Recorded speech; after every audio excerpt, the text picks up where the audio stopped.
അസ്സലാമു അലൈക്കും. കണ്ണൂർ ഗ്രാമ കുക്കിങ്ങിലേക്ക് എല്ലാവർക്കും സ്വാഗതം. ഇന്നത്തെ എൻ്റെ സ്പെഷ്യൽ വൈകുന്നേരങ്ങളിൽ കുട്ടികൾക്കും വലിയവർക്കൊക്കെ വളരെ എളുപ്പത്തിൽ ഉണ്ടാക്കി കൊടുക്കാൻ പറ്റുന്ന നല്ലൊരു ക്യാരറ്റ് ഫിംഗർ റെസിപ്പിയാണ്. അപ്പോൾ അതെങ്ങനെയാണ് ഉണ്ടാക്കുന്നതെന്ന് നോക്കാം. ക്യാരറ്റ് ഫിംഗർ ഉണ്ടാക്കാൻ വേണ്ടി നമുക്ക് അതിൻ്റെ കൂട്ട് റെഡിയാക്കാം.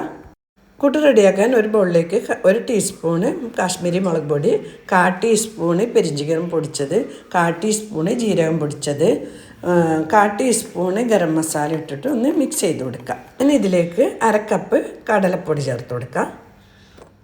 1/4 കപ്പ് അരിപ്പൊടിയും ചേർത്തിട്ട് ഒന്ന് മിക്സ് ചെയ്തെടുക്കാം. നല്ലപോലെ മിക്സ് ചെയ്തതിന് ശേഷം ഇതിലേക്ക് കുറച്ച് വെള്ളം എടുത്തിട്ട് കട്ടകളില്ലാതെ നല്ലപോലെ കലക്കിയെടുക്കാം.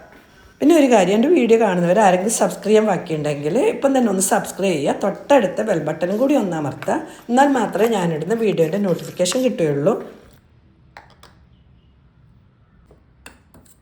കട്ടകളൊന്നുമില്ലാതെ നല്ലപോലെ കലക്കി എടുത്തിട്ടുണ്ട്. ഇനി ഇതിലേക്ക് 1/4 ടീസ്പൂണ് അപ്പക്കാരം, ആവശ്യത്തിന് ഉപ്പും ചേർത്ത് കൊടുക്കുക.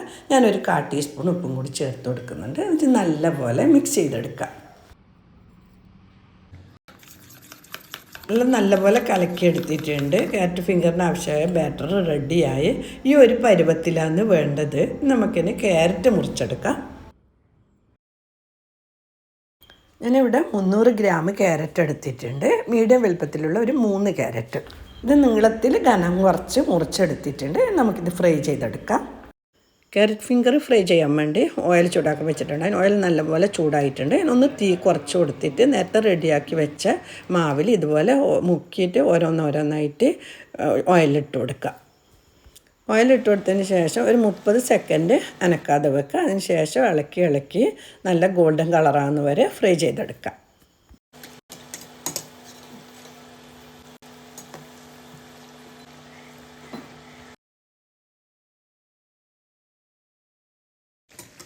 മുരിഞ്ഞ് നല്ല ഗോൾഡൻ കളറായിട്ടുണ്ട്. ഇനി ഇതൊരു പ്ലേറ്റിലേക്ക് മാറ്റാം. ഇത് ഫ്രൈ ചെയ്യാൻ വേണ്ടി ഏകദേശം 4 മിനിറ്റ് എടുത്ത് ബാക്കിയുള്ളത് ഇതുപോലെ തന്നെ ഫ്രൈ ചെയ്തെടുക്കാം. ലാസ്റ്റിലതും നല്ലപോലെ മുരിഞ്ഞ് വന്നിട്ടുണ്ട്. ഇതിലേക്ക് ഞാൻ 3 പച്ചമുളക് ഇട്ട് കൊടുക്കുന്നുണ്ട്. അപ്പോൾ പച്ചമുളക് ഇട്ട് കൊടുക്കുമ്പോൾ അതിൻ്റെ നടുക്ക് കീറിയിട്ട് വേണം ഇട്ട് കൊടുക്കുക, അല്ലെങ്കിൽ പൊട്ടിത്തെറിക്കും. കുറച്ച് കറിവേപ്പിലയും കൂടി ഇട്ട് കൊടുത്തിട്ട് ഇളക്കി കൊടുത്തിട്ട് കോരി മാറ്റാം. ഇത് ചൂടുള്ള ചായൻ്റെ കൂടെ ചൂടോടെ കഴിക്കാൻ ഒരു അടിപൊളി സ്നാക്സാണ്. നിങ്ങൾ എന്തായാലും ഉണ്ടാക്കി നോക്കുക. ഒരു പ്രാവശ്യം കഴിച്ചാൽ വീണ്ടും നിങ്ങൾ ഉണ്ടാക്കും. ഇത് നിങ്ങൾ വിലപ്പെട്ട അഭിപ്രായം അറിയിക്കുക. ലൈക്ക് ചെയ്യുക, ഷെയർ ചെയ്യുക. ഇൻഷാ അല്ലാഹ് അടുത്ത തന്നെ നല്ലൊരു വീഡിയോ ആയിട്ട് കാണാം. താങ്ക്